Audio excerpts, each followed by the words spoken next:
Hello friends, welcome back to our channel Manya academy.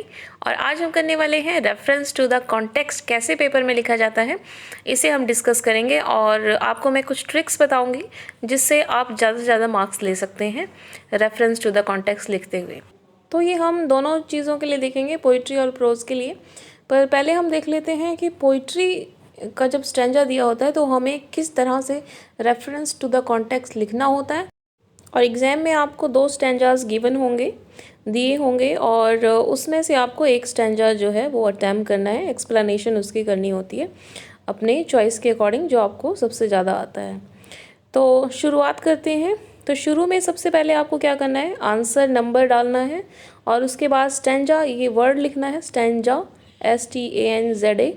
और उसके बाद जो भी स्टैंजा आप करने वाले हैं उसके फर्स्ट 2 वर्ड लिखेंगे, डॉट डॉट डॉट लगा के लास्ट के 2 वर्ड्स लिख लेंगे, ताकि एग्जामिनर जो आपकी कॉपी चेक कर रहा है उसे पता रहेगा कि आपने इस स्टैंजा को एक्सप्लेन किया है। ठीक, फिर उसके बाद हम लिखेंगे रेफरेंस।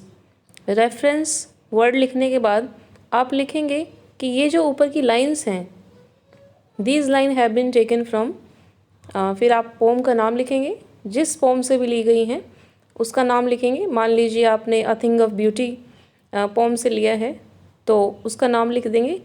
कंपोज्ड बाय, अब पोम है तो आप कंपोज लिखेंगे, और अगर प्रोज होता, पैसेज दिया होता कोई, तो आप लिखते रिटन बाय। ठीक, ऐसे करेंगे। तो अब यहाँ पे पोम है तो कंपोज्ड बाय, फिर आप लिखेंगे पोइट का नाम। अब यहाँ पर अ थिंग ऑफ ब्यूटी थी, पोम था, तो यहाँ पर हम लिख लेंगे John Keats, written composed by John Keats. और फिर एंथोलॉजी का नाम लिख दीजिए अगर आपको पता है, या कलेक्शन ऑफ पोइट्री का नाम लिख दीजिए कि जहाँ से ये पोम ली गई है। अब ये थिंग ऑफ ब्यूटी जो है वो है is taken from the bigger poem और an epic poem Endymion which was published in 1818। तो अगर आपको पब्लिशिंग ईयर पता है 1818 तो आप लिख दीजिए, अच्छा इम्पैक्ट पड़ेगा। नहीं पता है तो कोई बात नहीं है, पर आप ये ज़रूर मेंशन कीजिएगा, बताइएगा वहाँ पर कि ये जो अ थिंग ऑफ ब्यूटी है वो has been taken from the bigger poem और epic poem Endymion which was based on Greek mythology. तो अगर आप ये लिख देते हैं तो अच्छी बात है, अच्छा इम्पैक्ट पड़ेगा। और अगर नहीं लिखते हैं तो कोई बात नहीं, तो भी चलेगा, पर आपको ज़्यादा मार्क्स कैसे लेने हैं ये मैं तरीका बता रही हूँ आपको। और अगर दूसरा है एक आर्ट जेनिफर्स टाइगर, उसके बारे में मैं बताऊँ तो वैसे मैंने डिटेल में जो एक्सप्लेन की हुई हैं, अपनी वीडियोस बनाई हुई हैं चैनल पर, वहाँ पर आप जाकर देख सकते हैं। तो वो पब्लिश हुई है, उनकी एंथोलॉजी कलेक्शन है जिसका नाम है अ चेंज ऑफ वर्ल्ड, जो कि पब्लिश हुई है 1951 में। तो ये आप मेंशन करेंगे तो एक अच्छा इम्पैक्ट पड़ता है। ठीक, तो जब ये सब आप लिख दें, पोइट का नाम, पोइट्री का नाम और कलेक्शन का नाम जहाँ से ये पोम ली गई है, तो आपको क्या करना है, इन्वर्टेड कोमा में तो आप क्लोज करते ही हैं उसे, पर उससे क्या होता है ना कि हौच पौच सी बन जाती है, वो क्लियरली विजिबल नहीं होता।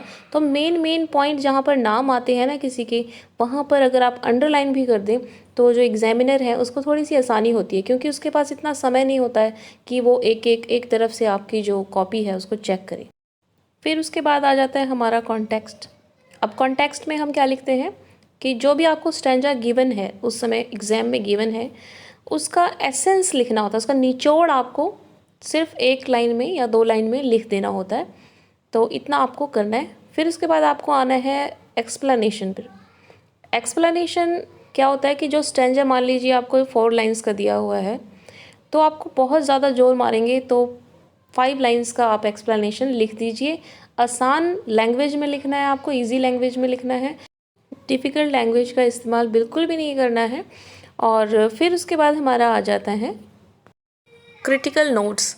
और ये यहाँ पर जो है ना, आप ज़्यादा से ज़्यादा मार्क्स कैसे ले सकते हैं, यही एक बहुत ही ट्रिकी जो सेक्शन है वो रहता है। और यहाँ पर आप अपनी नॉलेज को शो कर सकते हैं, दिखा सकते हैं। तो यहाँ पर आपने क्या करना है कि 1 लाइन, सिर्फ 1 लाइन पोइट के बारे में बता दीजिए कि वो रोमांटिक पोइट है या विक्टोरियन एज से है या फेमिनिस्ट है, इस तरह से बता दीजिए। अब बच्चे क्या करते हैं कि he is a very famous poet, ऐसे लिख देते हैं।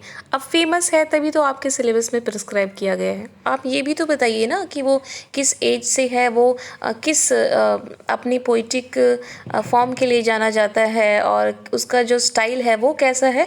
अगर आप ये बताएंगे तो ज़्यादा अच्छा इम्पैक्ट पड़ेगा, बजाय कि सिंपल आप ये कह दें कि he is a very famous poet. ठीक, तो इसमें क्या होता है, आगे हमने क्या करना है कि जो फिगर ऑफ स्पीच है उसको बाकायदा आपने मेंशन करना है। आपने दिखाना है कि किस वर्ड में, किस लाइन में ये सिमिली आई है या मेटाफर आया है या पर्सोनिफिकेशन आया है। ठीक, ये सब आपको मेंशन करना है। सिंपल ये लाइन नहीं लिखनी कि यहाँ पर जो है सिमिली यूज़ की गई है, मेटाफर यूज़ किया गया है, पर्सोनिफिकेशन है, एलिट्रेशन है। आप बताएंगे कि कहाँ पर एलिट्रेशन है।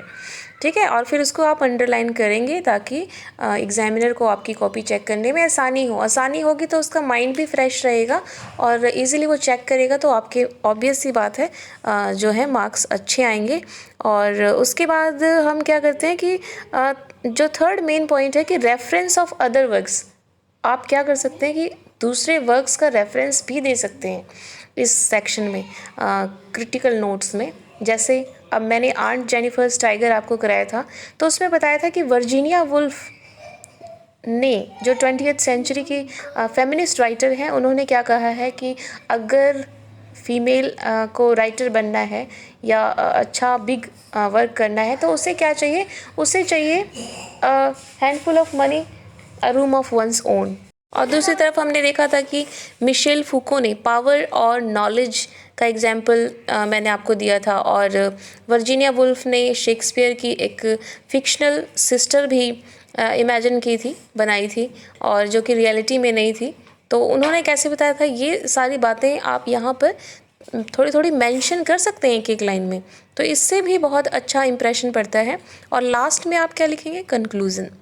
ये सारा कुछ आपने लिखा तो कंक्लूड ज़रूर कीजिएगा, ये वर्ड लिखिएगा, फिर उसके बाद आप लिख सकते हैं। बहुत ही ईजी लैंग्वेज मैंने यहाँ पर लिखी है। Thus we can say that the poet describe, अगर मैं अ थिंग ऑफ ब्यूटी की बात कर रही हूँ तो describe beautifully how beautiful things always give us joy and help us to overcome our difficulties in our life. ठीक है, और अगर आप देखेंगे कि आंट जेनिफर टाइगर के बारे में अगर आपको कंक्लूज़न लिखना है तो कैसे लिखेंगे, उसको भी ऐसे ही लिखेंगे। Thus we can say that the poet has described, अब इसके बाद क्या लिखेंगे, the pathetic condition of woman in this patriarchal society and how she bear all the responsibilities towards the man whom she married by suppressing her own dreams and desire throughout her life।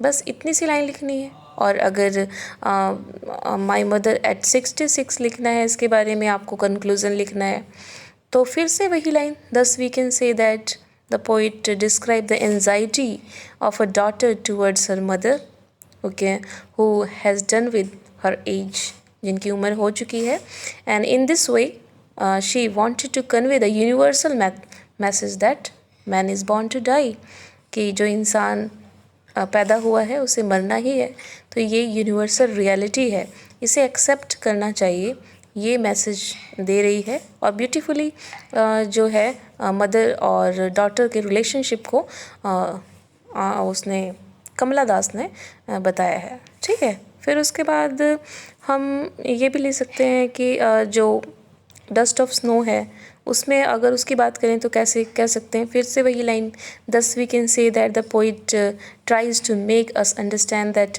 Each and every atom of this earth can be beautiful and this can bring happiness and prosperity to us, but the condition is that the way how do we perceive things around us।